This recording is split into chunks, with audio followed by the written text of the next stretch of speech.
కాలుష్య రహిత దేశంగా మార్చాలనే ఉద్దేశంతో దేశంలో ఎలక్ట్రిక్ వాహనాల వినియోగాన్ని ప్రోత్సహించేందుకు, ఛార్జింగ్ మౌలిక వసతులు కల్పించేందుకు ఈవీల తయారీ వ్యవస్థ అభివృద్ధి కోసం కొత్త స్కీమ్ తెచ్చింది కేంద్రం.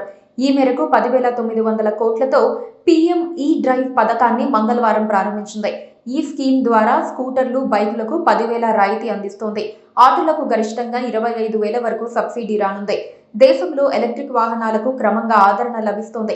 ప్రధానంగా 2 వీలర్లు ఎక్కువగా కొనుగోలు చేస్తున్నారు. ఈ క్రమంలో విద్యుత్ వాహనాల వినియోగాన్ని పెంచేందుకు కేంద్రం చర్యలు చేపడుతోంది.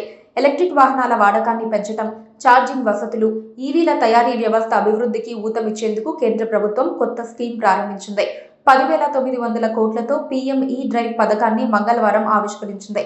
అక్టోబర్ 1, 2024 నుంచి మార్చి 31, 2026 వరకు ఈ స్కీమ్ అమలులో ఉంటుందని తెలిపింది.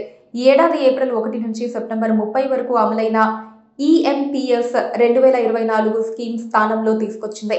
ఎలక్ట్రిక్ 2 వీలర్లకు బ్యాటరీ సామర్థ్యాన్ని బట్టి సబ్సిడీ ఇవ్వనున్నారు. కిలోవాట్ అవర్కు 5,000 సబ్సిడీ అందిస్తారు. మొత్తం సబ్సిడీ తొలి ఏడాదిలో గరిష్టంగా 10,000 ఉంటుంది.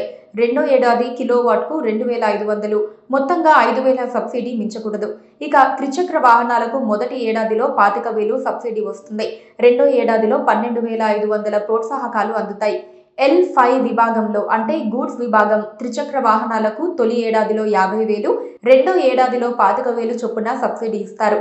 సబ్సిడీ అందించేందుకు ప్రత్యేకంగా మొబైల్ యాప్ అందుబాటులోకి తీసుకొస్తారు. ఈ యాప్ సాయంతో ఈ స్కీమ్ కింద ఈ వోచర్లను అందిస్తారు. ఒక ఆధార్ నెంబర్పై ఒక వాహనాన్ని అనుమతిస్తారు.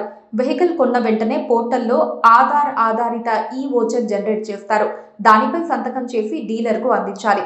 ఆ తర్వాత సబ్సిడీ, ఇతర ప్రోత్సాహకాలు అందుతాయి. ఎలక్ట్రిక్ 2 వీలర్లు, 3 వీలర్లు, అంబులెన్స్లు, ట్రక్కులు, ఇతర వాహనాల సబ్సిడీ కోసం 3,679 కోట్లు కేటాయించారు. కార్లకు 22,100 ఫాస్ట్ ఛార్జింగ్ స్టేషన్లు, 2 వీలర్, 3 వీలర్ వాహనాలకు 48,400 ఫాస్ట్ ఛార్జింగ్ కేంద్రాలు ఏర్పాటు చేయనున్నారు. ఇందుకు 2,000 కోట్లు కేటాయించింది కేంద్రం.